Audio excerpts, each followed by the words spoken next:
Hölgyeim és uraim, kedves barátaim!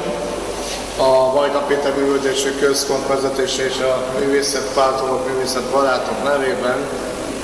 sok-sok szeretettel és tisztelettel köszöntöm Önöket ezen a szépséges, mondhatni késő indián nyári délutánon, Alkonyban, ha úgy tetszik, amikor is másodízben üdvözölhetjük a kiváló szarvasi tehetséget, Szabó Zsolt urat, ezúttal a Még közelebb című tárlatának, válogatásának megnyitóján. Én azt gondolom, hölgyeim és uraim, kedves barátaim, hogy az imént hallott muzsika Molnár János barátunk jóvoltából még közelebb hozta a lelkeinket egy kicsit, megnyitotta itt a lélek kapuit, mindahhoz, hogy még inkább magunkba tudjuk mindazon szépséget fogadni, amelyet Szabó Zsolt, mint ahogy az imént említettem, másodízben kínál fel nekünk itt az idő rohanó ösvényei közepette, az idő könyörtelen vonatán, ha úgy tetszik, akarva akaratlan arra kényszerít minket, hogy egy kicsit megálljunk az idő ösvényén, és rácsodálkozzunk mindazon szépségre, amely minket itt körülvesz, közvetlen környezetünkben, szeretett kis városunkban, Szarvason és környékén, és egy picit talán Szabó Zsolt szemével, lelkével is lássuk mindazon szépségeket, amely természetesen mindannyiunké, csak eddig nem tudtuk, hogy mindannyiunké. Ebben segít nekünk Szabó Zsolt ezen csodálatos képsorozatával, amelyeket ma elénk tár, és nem utolsó sorban verseiben, amelyhez ezúttal is gratulálok Zsolt, úgy mint a kerti dalhoz, vagy akár a Csillagok üzenetéhez, és sokáig, illetve néhány percig nem tudtam megfejteni, hogy miért jó az nekünk, hogy most ilyen miniatűr, minőségű és méretű képsorra lépett Zsolt elé. Hát ezért, hölgyeim és uraim, hogy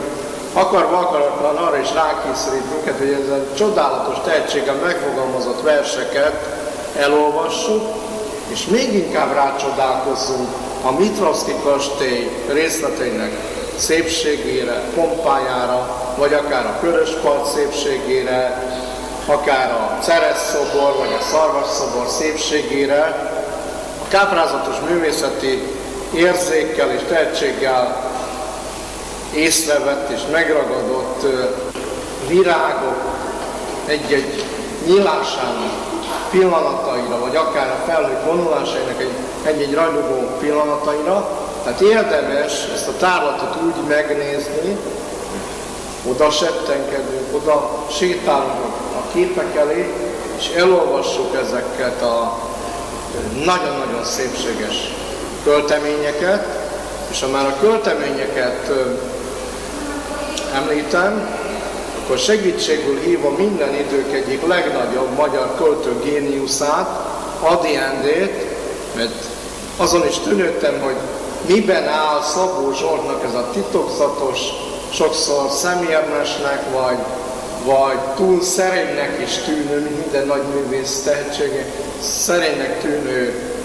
igazi titka. Hát az igazi titkot azért nehéz megfejteni, és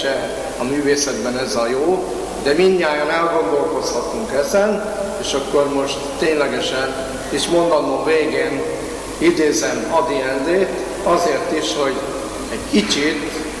össze tudjuk hasonlítani, hogy a lassan-lassan már 90 éve halott nagy költő géniuszunk, és magáról valami hasonló gondolt és érzékeltetett, mint amilyen a mi Szabó Zsoltunk. Hát ez a vers pedig így szól: Ady Endre, szeretném, ha szeretnének. Sem utódja, sem boldog őse, sem rokona, sem ismerőse, nem vagyok senkinek, nem vagyok senkinek. Vagyok, mint minden ember, fenség, éjszakfok, titok, idegenség, lidérces messze fény,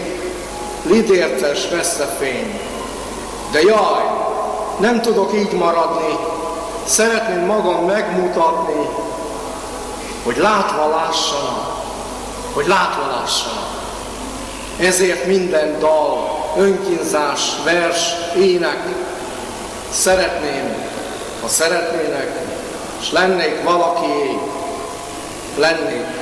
valakié. Gratulálok Zsolt a képekhez, a versekhez, és csak így tovább. Most pedig tekintsék meg a kiállítást.